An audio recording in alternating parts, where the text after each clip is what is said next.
할렐루야 여러분, 다시 한번 이 마태복음 강의 함께 하심을 환영하고 축복합니다.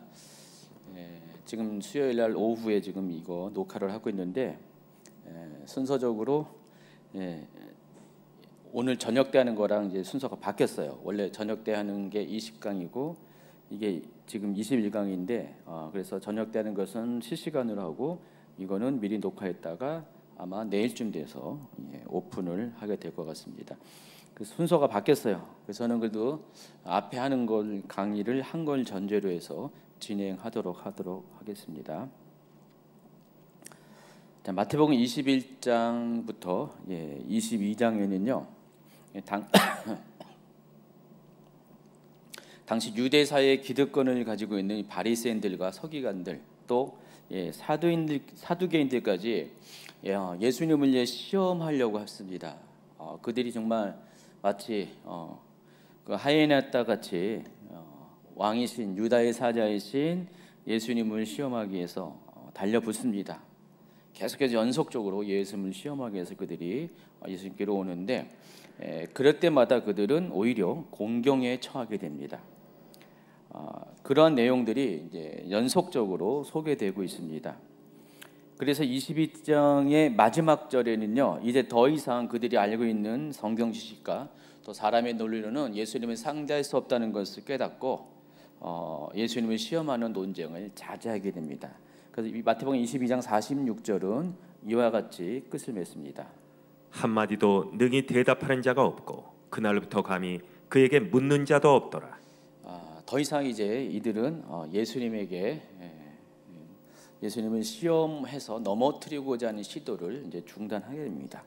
아무리 해도 예수님이 그들의 시험에 넘어가지 않기 때문에 오히려 그들이 더 예수님의 그와의 논쟁에서부터 그들의 손해가 많기 때문에 이제는 그와 같은 방식을 이제 접습니다.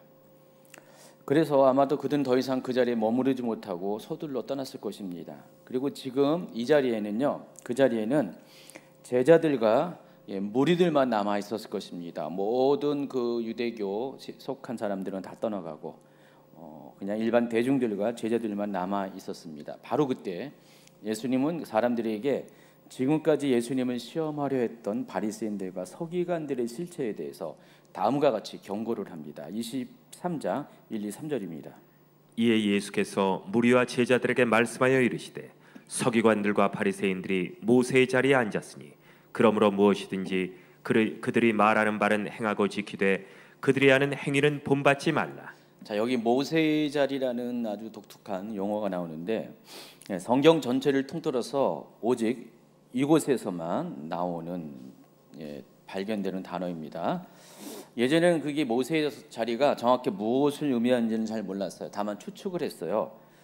뒤에 이제 6절에 보니까 잔치의 윗자리와 회당의 높은 자리라는 표현이 나오죠.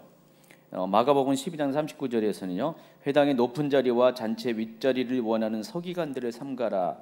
자, 이 말씀을 가지고 아마도 이 모세의 자리가 회당의 높은 자리일 거라는 추측을 했었습니다. 자, 그러던 중에 갈릴 주변에 이 고라신이라는 그 도시가 있습니다. 이 고라신 유적이 발굴되면서 모세의 자리의 실체가 드러나게 되었습니다. 실제로 사람들의 추정대로 모세의 자리는 회당의 높은 자리와 결국 같은 곳임을 확인하게 되었습니다. 한번 여러분 이 갈릴리 고라신 회당 유적으로 한번 가볼까요? 자, 고라신이 어디 있는지 한번 지도를 살펴보도록 하겠습니다. 지도에 보면은요, 갈릴리 북쪽에 가버나움에서 그렇게 멀지 않은 곳에 있습니다. 가버나움과 고라신 베세다가 삼각형을 이루는데 가버나움은 해변 마을이었고 고라신은 약간 내륙으로 약간 올라가는 곳이었습니다. 저도 이 장소에 가봤는데 이 지역은 갈릴리 북부 지역에는 현무암들이 상당히 많습니다. 현무암은 어디서 발생한 돌이죠? 화산 활동에 의해서 발생한 돌인데, 그래서 여기 보면은 색깔이 이제 검무스름한 색깔들의 돌들이 있습니다. 고라신 가니까 특별히 현무암들이 많이 있었어요. 그래서 현무암으로 만든 이 회당의 유적이 여기 남아 있습니다. 거기 봤더니 한번 보세요. 회당 유적을 한번 보시기 바랍니다. 고라신에 있는 회당 유적입니다. 다음 그림을 한번 보여주시고요. 그런데 그 회당 유적 가운데 아주 특별한 모양의 이와 같은 의자가 있습니다. 보세요. 예. 밑에는 나무로 되어 있는데 위에는 이제 돌로 되어 있죠. 아마 옛날에는 이 나무가 아니었을 거예요. 이게 벌써 그냥 오래된 한 2000년 가까운 전에 있었던 것이기 때문에 밑에는 딴 거였을 가능성이 많습니다. 지금은 임시로 이렇게 나무로 이렇게 갖다 놨는데 어쨌든 그 여기 상판이 중요하죠. 여기 이제 오른쪽도 이렇게 그림 하나 또 있습니다. 확대된 그림을 보면은요, 이 글씨가 잘 안 보이는데 이 글씨 안에는요, 여기가 모세의 자리라는 이름이 붙어 있대요. 실제로 모세의 자리라는 이름이 실제로 써 있습니다. 그래서 깜짝 놀란 거예요. 발굴자들이 바로 이게 마태복음 23장 아까 몇 절이었죠? 2절, 마태복음 23장 2절에 기록된 이 모세의 자리가 바로 이거였구나라는 것을 확인하게 되었습니다. 그래서 이 모세의 자리는요, 회당의 가장 좋은 위치에 있었고요. 이 모세의 자리는 아무나 앉을 수가 없었습니다. 서기관들과 같이 율법을 강론할 수 있는 자격을 갖춘 자만이 당시 앉을 수가 있었다고 합니다. 그래서 이 자리에 앉아 있는 서기관들은 늘 이 자리에 앉을 때마다 아주 자부심이 컸습니다. 오직 모세의 율법을 관장하는 율법의 상속자라는, 율법의 권위를 상속받은 사람들만이 앉아 있는 곳이라는 자부심이 강했고, 또 바로 그 자리에 자기들이 앉아 있었기 때문에 이 자리에 앉는 것을 상당히 좋아했습니다. 그래서 이 자리에 앉을 때 사람들이 자신들을 바라보는 것을 개인적으로 즐겼다는 것입니다. 자, 그런 서기관들의 행동에 대해서 예수님은 다음과 같이 그들을 평가하십니다. 23장 3절부터 읽어주시기 바랍니다. 그러므로 무엇이든지 그들이 말하는 바는 행하고 지키되 그들이 하는 행위는 본받지 말라. 그들은 말만 하고 행하지 아니하며 또 무거운 짐을 묶어 사람의 어깨에 지우되 자기는 이것을 한 손가락으로도 움직이려 하지 아니하며 그들의 모든 행위를 사람에게 보이고자 하나니. 그들이 말하는 바는 모세의 율법을 가리킵니다. 예수님은 그것을 지켜 행하라고 하십니다. 그런데 그들이 행하는 행위는 본받지 말 것을 경고합니다. 여러분, 모세의 율법 자체는 좋은 거죠. 근데 그들이 하는 행위는 나쁜 거라는 것입니다. 왜 그러냐면은 그들이 하는 행위는 사람에게 나타내 보이려는 외식으로 행하기 때문에 그렇습니다. 그러니까 율법 자체는 나쁘지 않아요. 그런데 율법을 적용해서 그것을 가지고 행하는 행위는 잘못됐다는 것입니다. 자, 그들은 입으로는 모세의 율법을 이야기합니다.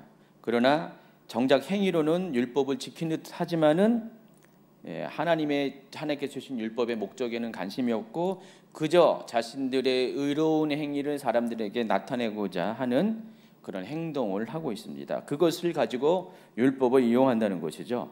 자, 그래서 이걸 가리켜서 예수님은 외식이다라고 선언을 하는 것입니다.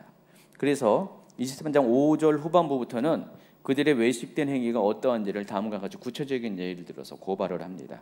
곧 그 경문띠를 넓게 하며 옷수를 길게 하고 잔치의 윗자리와 회당의 높은 자리와 시장에서 물 안 받는 것과 사람에게 랍비라 칭함을 받는 것을 좋아하느니라. 여러분, 이 경문띠라고 했는데 이 경문은 히브리어로 트필린이라고 하는데, 여러분 이 그림에서 보는 것처럼 유대인들은 이렇게 정통 유대인들은요 몇 가지 복장의 특이점이 있습니다. 첫 번째가, 자, 유대인 남자들은 이렇게 탈릿을 씁니다. 자, 이 탈릿 쓴 모습이 왼쪽에 있고 오른쪽에 탈릿이 나와 있죠. 이 탈릿은 성경에서 보통 기도보라고 합니다. 그래서 이 탈릿을 쓰고 기도를 합니다. 평소에도 이 탈릿을 어깨에 걸치고 우리 마치 쇼를 거치고 다니는 것처럼 유대인 남자들은, 정통 유대인들은 이렇게 탈릿을 쓰고 있습니다. 근데 그 탈릿과 더불어서 중요한 것이 바로 위에 트필린입니다. 트필린이 머리에 무슨 박스가 들어갔죠. 이거 성구함이라고 하는데 여긴 경문이라고 그러죠. 이 성구함에 뭐가 들어가 있냐면은 제가 다른 강의에서 좀 이렇게 자세히 설명을 이미 해드렸는데 바로 말씀이 들어가 있어요. 하나님 말씀이 들어가 있습니다. 가령 쉐마와 같은 그런 말씀들이죠. 중요한 말씀들을 히브리어로 써서 거기를 조그맣게 접어가지고 이 트플린에 집어넣습니다. 그리고 또 이 사람에게는 나와 있지 않지만은 그 팔에다가 무슨 검정색으로 띠를 두릅니다. 이렇게 띠를 두르는데 그것도 트필린의 일종입니다. 그러니까 머리에 있고 또 팔에다 이렇게 하는 게 트필린인데 거기도 또 하나님의 말씀을 기록해 있죠. 그래서 이 사람들은 늘 언제나 하나님 말씀으로 자신의 몸을 지금 덮고 있다라고 생각해요. 자, 이게 그런 의미로 시작했는데 문제는 시간이 가면 갈수록 자신이 그와 같이 말씀에 관계돼서 굉장히 의로운 사람이다라는 것을 나타내기 위해서 점점 시간이 갈수록 그 경문의 띠, 이 이마에 있는 거 말고 팔에다 두르는 이 경문의 띠를 넓게 해서, 넓게 하면 어떻게 되는 가 사람들이 잘 보이죠. 잘 보이게 합니다. 그리고 또 옷술로 이야기한 것이 찌찌트라고 하는데, 다시 이제 그림의 오른쪽 그림을 보면은 오른쪽에 이제 탈릿이 있다가 이제 탈릿의 끝부분에 보면은 뭔가 매달려 있죠. 저게 옷술이라고 표현하고 찌찌트라고 합니다. 그리고 일반적으로 옷는 저건 탈릿이고 옷에도 옷 끝자락에도 지금 찌찌트가 달라붙어 있습니다. 자, 이 찌찌트는요 청색과 이제 흰색을 조합해서 매듭을 지어서 이렇게 여기 매달아 놓은 겁니다. 이 찌찌트는 613개의 토라에 나와 있는 율법 조항들을 상징하는 그런 물건입니다. 그래서 이 찌찌트를 달고 있어야지만은 율법에 속한 사람이라고, 율법을 존중하는, 율법과 함께 가는 사람이라고 인정을 받습니다. 그래서 유대인 남자들의 모든 옷에는 반드시 찌찌트가 달려 있습니다. 그게 옷술이에요. 그래서 이것도 마찬가지예요. 짧게 할 수 있지만은 사람들에게 보이기 위해서 길게 하는 사람들이 있습니다. 자, 이 바리새인과 서기관들이 하는 행위가 바로 이와 같다는 것입니다. 사람들에게 나타내 보이고자 이 경문의 띠를 더 넓게 하고, 그리고 옷술 찌찌트도 더 길게 해서 사람들이 딱 멀리서 봐도 티플린을 하고 있구나, 찌찌트를 달고 있구나라는 것들을 바로 알아볼 수 있도록 더 크게 만들곤 한다는 것입니다. 예수님은 이와 같은 그들의 행동을 외식이라고 합니다. 사람에게 잘 보이려고 하는 것, 사람에게 보이려고 하는 모든 행동을 가리켜서 외식이라고 부릅니다. 또 잔치의 윗자리에 앉기를 좋아하고요, 또 회당의 높은 자리에 앉기를 아까 모세의 자리라는 것, 또 시장에서 문안 받는 것과 사람에게 랍비라 칭함을 받는 것도 좋아합니다. 자주간 사람들한테 인정받고 높임받고 주목받는 것들을 좋아하고 그와 같은 것들을 취하는 행동들을 하고 있다는 것입니다. 그래서 예수님은 그들의 문제점이 무엇인지를 다음과 같이 말씀하십니다. 23장 8절 이하. 그러나 너희는 랍비라 칭함을 받지 말라. 너희 선생은 하나요 너희는 다 형제니라. 땅에 있는 자를 아버지라 하지 말라. 너희의 아버지는 한 분이시니 곧 하늘에 계신 이시니라. 또한 지도자라 칭함을 받지 말라. 너희의 지도자는 한 분이시니 곧 그리스도시니라. 너희 중에 큰 자는 너희를 섬기는 자가 되어야 하리라. 누구든지 자기를 높이는 자는 낮아지고 누구든지 자기를 낮추는 자는 높아지리라. 바리새인과 서기관들의 문제는 하나님이 있어야 될 그곳에 자신들이 서서 하나님이 받을 영광을 취하려 한다는 것입니다. 그러니까 사람들로부터 저 사람은 의롭다라고, 저 사람은 대단하다라고 인정을 받고 칭찬을 받는 그 순간에 하나님이 받은 영광을 가로채게 된다는 것입니다. 근데 바리새인과 서기관들은 이와 같은 것들을 좋아했다는 것입니다. 그들이 율법을 지키는 목적 또한 이와 같다라는 것입니다.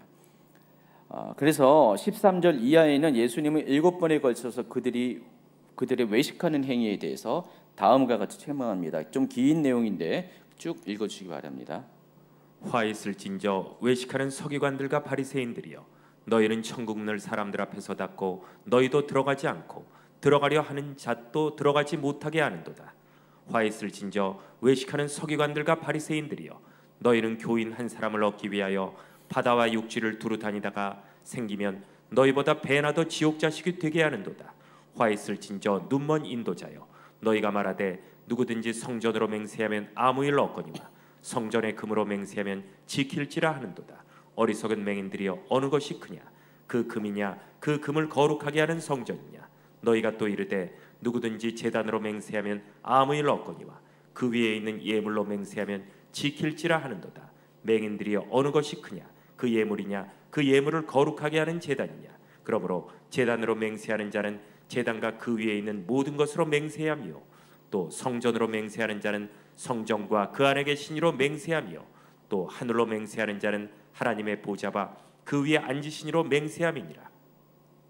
화 있을진저 외식하는 서기관들과 바리새인들이여 너희가 박하 회양과 근처의 11조는 들이되 율법에 더 중한 바 정의와 긍휼과 믿음은 버렸도다. 그러나 이것도 행하고 저것도 버리지 말아야 할지니라. 맹인된 인도자여 하루살이는 걸러내고 낙타는 삼키는도다. 화 있을진저 외식하는 서기관들과 바리새인들이여 잔과 대접의 겉은 깨끗이 하되 그 안에는 탐욕과 방탕으로 가득하게 하는도다. 눈먼 바리새인들이여 너는 먼저 안을 깨끗이 하라. 그리하면 겉도 깨끗하리라. 화 있을진저 외식하는 서기관들과 바리새인들이여 회칠한 무덤 같으니 겉으로는 아름답게 보이나 그 안에는 죽은 사람의 뼈와 모든 더러운 것이 가득하도다. 이와 같이 너희도 겉으로는 사람에게 옳게 보이되 안으로는 외식과 불법이 가득하도다. 화 있을진저 외식하는 서기관들과 바리새인들이여 너희는 선지자들의 무덤을 만들고 의인들의 비석을 꾸미며 이르되 만일 우리가 조상 때 있었더라면 우리는 그들이 선지자의 피를 흘리는데 참여하지 아니하였으리라 하니 그러면 너희가 선지자를 죽인 자의 자손임을 스스로 증명함이로다. 너희가 너희 조상의 분량을 채우라. 뱀들아 독사의 새끼들아 너희가 어떻게 지옥의 판결을 피하겠느냐. 그러므로 내가 너희에게 선지자들과 지혜 있는 자들과 서기관들을 보내매 너희가 그 중에서 덜어는 죽이거나 십자가에 못 박고 그 중에서 덜어는 너희 회당에서 채찍질하고 이 동네에서 저 동네로 따라다니며 박해하리라. 그러므로 의인 아벨의 피로부터 성전과 제단 사이에서 너희가 죽인 바랴가의 아들 사가랴의 피까지 땅에서 흘린 의로운 피가 다 너희에게 돌아가리라. 내가 진실로 너희에게 이르노니 이것이 다 이 세대에 돌아가리라. 자, 여기 언급된 서기관들과 바리새인들의 문제점은 크게 세 가지입니다. 첫 번째는 하나님의 뜻에 대해서 무지했습니다. 여러분 하나님의 뜻이 뒤에 나오겠지만은 불쌍히 여기는 겁니다. 사람들을 불쌍히 여기는 긍휼인데 이들은 하나님의 그 뜻이 사람들을 불쌍히 여긴다는 것을 몰랐어요. 그래서 율법을 주신 목적도 사람들을 향한 긍휼이 율법을 허락하신 건데 그 율법을 주신 목적 또한 몰랐다는 것입니다. 그래서 그들은 그냥 단지 그냥 율법이 정해진 대로 그 조항들을 지키는 거에 급급했고 또 마음이 없이 지키다 보니까 사람에게 칭찬받으려고 일부러 자신들의 행동들이 사람들로 하여금 발견될 수 있는 그런 외식의 행동을 했다는 것입니다. 또 세 번째는 사람들로 하여금 천국에 들어가지 못하도록 잘못된 가르침을 행했습니다. 여러분 이제 서기관들과 바리새인들은 늘 언제나 자부심이 있었어요. 자신들은 율법의 수호자라고 했잖아요. 자기는 모세의 그 권위의 상속자라고 생각을 했습니다. 사실 이제 서기관과 바리새인들보다 당시에 말씀을 더 많이 아는 사람은 없었습니다.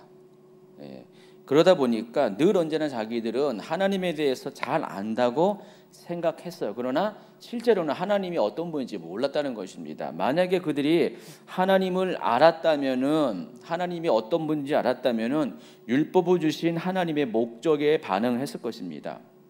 그래서 그들은 이제 하나님이 주신 율법을 지키는 삶을 산다고 생각하고 행동했지만 정작 율법 주신 하나님의 마음과 뜻을 이루는 삶을 살지 못했다는 것입니다. 그 결과 그들은 율법의 조항만 지키고 마음으로는 다른 생각을 하는 외식된 행동을 할 수밖에 없었다는 것입니다.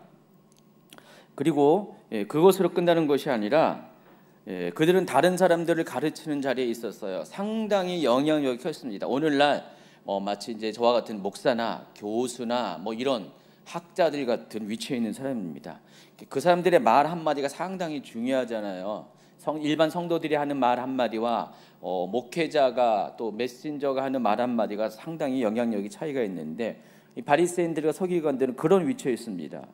그래서 이들은 자기들의 권위를 가지고 자기들이 갖고 있는 지식을 가지고 일반 성도들, 백성들을 가르쳤는데 결국은 그게 뭐예요? 잘못된 가르침이라는 것입니다. 자, 그래서 이 모든 상황을 포함한 것이 7개의 책망 중에서 가장 중앙에 있는 네 번째 책망입니다. 한번 같이 읽습니다. 화 있을진저 외식하는 서기관들과 바리새인들이여, 너희가 박하와 회향과 근체의 11조는 드리되 율법에 더 중한 바 정의와 긍휼과 믿음은 버렸도다. 그러나 이것도 행하고 저것도 버리지 말아야 할지니라.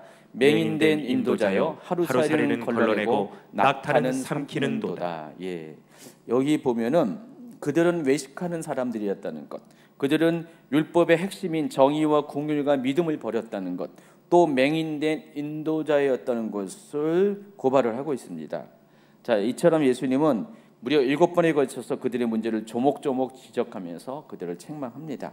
특별히 7이라는 완전수를 사용하셨어요. 여러분, 성경에 있는 그 숫자들의 개념은 그냥 기록된 것이 아니죠. 7번에 걸쳐서 이 화이스저라는 그 단어로 시작되는 그런 책망들이 딱 기록이 되어 있고요. 그걸 통해서 이 바리새인과 서기관들의 행동이 하나님 보시기에 정말 완전히 잘못됐다는 것을 더욱더 강조가 있습니다. 또 참고로 이 7개의 화이슬진저는요, 서로 이 대꾸가 돼가지고 점점 가운데 것이 핵심적인 메시지로 주제로 부각됩니다. 그래서 아까 네 번째 화이슬진저가 이 7개의 화이슬진저의 전체를 대변하는 그런 주제가 되는 것입니다. 자, 이제 한 부분만 더 하고 오늘 강의를 마치겠습니다. 마태복음 23장 37절부터 39절을 읽어주시기 바랍니다. 예루살렘아 예루살렘아, 선지자들을 죽이고 내게 파송된 자들을 돌로 치는 자여, 암탉이 그 새끼를 날개 아래에 모음같이 내가 네 자녀를 모으려 한 일이 몇 번이더냐. 그러나 너희가 원하지 아니하였도다. 보라, 너희 집이 황폐하여 버려진 바 되리라. 내가 너희에게 이르노니 이제부터 너희는 찬송하리로다. 주의 이름으로 오시는 이여 할 때까지 나를 보지 못하리라 하시니라. 외식하는 이 서기관들과 바리새인에 대한 고발과 책망을 마치신 예수님은요, 그들이 장악한 예루살렘의 형편과 실상에 대해서 이와 같이 탄식을 합니다. 예루살렘은 도시의 이름인데 의인화되었잖아요. 그래서 이 예루살렘은 이스라엘 민족을 상징할 수도 있고요, 또 이스라엘 종교의 중심지로서의 예루살렘의 역할을 의미하기도 합니다. 그와 같은 예루살렘에 대해서 지금 예수님은 탄식을 하고 있습니다. 그 예루살렘은 하나님께서 보낸 선지자들을 죽이고 또 파송한 자들을 돌로 치는 악행을 서슴없이 행했습니다. 다시 말해서 예루살렘 안에서 그와 같은 일들이 많이 일어났다는 것입니다. 그러니까 예루살렘에 사는 사람들이 그와 같은 일들을 많이 했다는 것입니다. 그러나 그럼에도 불구하고 하나님께서는 암탉이 새끼를 품듯이 이스라엘 민족을 하나님 백성으로 계속해서 모으려 했어요. 그들을 용서하시고 또 그 하나님 백성으로서 흩어진 그들을 계속해서 하나님 백성으로 모으려 했지만은 번번이 그들은 하나님의 배려와 관심을 거부를 했습니다. 이스라엘 민족의 역사가 그것을 증명하죠. 예수님은 지금 그 부분을 이야기하고 있습니다. 그래서 하나님은 그런 예루살렘을 황폐하게 버려지게 할 것을 예수님은 그런 예루살렘이 황폐하게 버려질 것을 예고를 하신 것입니다. 그래서 예수님이 다시 오실 때까지는 그들은 결코 주님의 얼굴을 보지 못하게 될 것을 권고합니다. 근데 예수님이 결국 다시 오시게 되고 그들이 예수님이 예루살렘 성에 입성하실 때 호산나 다윗의 자손이요라고 예수님을 호칭하면서 예수님을 찬송했잖아요. 찬송받기 합당한 분이라고 계속해서 예수님을 환영했는데 그와 같은 것이 예수님이 다시 올 때까지 그런 일들이 더 이상 있을 수가 없다라는 것입니다. 왜냐하면은 그들은 예수님을 인정하지 않고 버리고 또 하나님께서 보내신 선지자들을 핍박한 것처럼 예수님도 거부할 것이기 때문에 그렇습니다. 그래서 결국은 예수님이 다시 오는데 다시 오실 때는 그들은 심판주로 오실 예수님을 보게 된다는 것입니다. 따라서 이 말은 서기관들과 바리새인들의 가르침을 받아서 하나님의 말씀을 제대로 알지 못하고 온전하게 순종하지 못하는 이스라엘 민족 전체가 받을 미래의 심판에 대한 종말론적인 경고에 해당하는 것입니다. 자, 오늘 이제 마태복음 23장은 화이실전저로 시작되는 7개의 그런 예수님의 책망들, 특별히 서기관들과 바리새인들에 향한 책망들이 기록이 되어 있습니다. 이제 오늘 이제 저녁 때 실시간으로 다뤄드릴 21장 중반부터 22장까지의 내용은요, 그 대상들이 대제사장들과 장로들이에요. 근데 23장은 그 대상들이 서기관들과 바리새인입니다. 서로 이렇게 나눠져 있어요. 그래서 예수님은 대제사장들과 그 장로들에게는 비유를 통해서 그들의 문제점을 지적하시고요. 서기관들과 바리새인들에서는 직접적으로 그들의 잘못을 아주 조목조목 고발하는 형식으로 그들을 문제점을 지적합니다. 왜 그럴까요? 다른 것이 아니라 그들의 키에 맞춰서, 성장한 키에 맞춰서 이렇게 대우하신 것입니다. 사실 사두개인들과 장로들은요, 영적인 지식도 없고 성경적인 지식도 없어요. 그들은 그냥 단지 정치인에 불과했습니다. 그러나 바리새인들과 서기관들은 그게 아니에요. 말씀을 통해서 하나님에 대해서 아는 사람이었어요. 그들이 방향만 잘 잡았으면은 정말 하나님을 높이고 하나님의 뜻에 순종하는 삶을 살 수도 있는 가능성이 있는 사람이었어요. 그러니까 우리식으로 말하면 서기관들, 그 대제사장들과 이 장로들은 그 교회의 그런 리더십은 갖고 있지만은 그들은 그냥 하나님에 대해서 깊은 체험이 없는, 어쩌면 평신도 중에서 좀 리더급에 있는 그런 사람일 수도 있어요. 그런데 바리새인들은 그게 아니라 저와 같은 사역자, 목회자와 같은 사람입니다. 그래서 예수님이 그들을 대하는 방식이 달랐다는 것입니다. 그래서 여기 나와 있는 23장에 나와 있는 이 바리새인들과 서기관들에 대해서는 더 강하게 그들의 실제를 구체적으로 언급하면서 더 강한 메시지로 화이실저 7번에 걸쳐서 그들을 책망하는 방식으로 그들의 잘못을 경고하시고 또 그들에 의해서 이스라엘 민족이 받을 심판에 대해서 종말론적인 경고도 하신 것입니다. 자, 오늘 여기까지 다뤄드리겠습니다. 하나님 감사합니다. 오늘 함께 마태복음 23장에 나와 있는 서기관들과 바리새인들에 대한 예수님의 책망이 어떤 내용이고 어떤 의미가 있는지, 또 그것을 통해서 우리에게 말씀하시고자 하는 하나님의 뜻이 무엇인지를 함께 나누게 하심을 감사합니다. 함께 참여하는 모든 성도들 축복하시고, 또 하나님께서 계속해서 하나님 우리 가운데 정말 깨어서 주님의 마음과 뜻이 무엇인지를 알아갈 수 있는 우리 모두가 되게 하옵소서. 예수님의 이름으로 기도합니다. 아멘.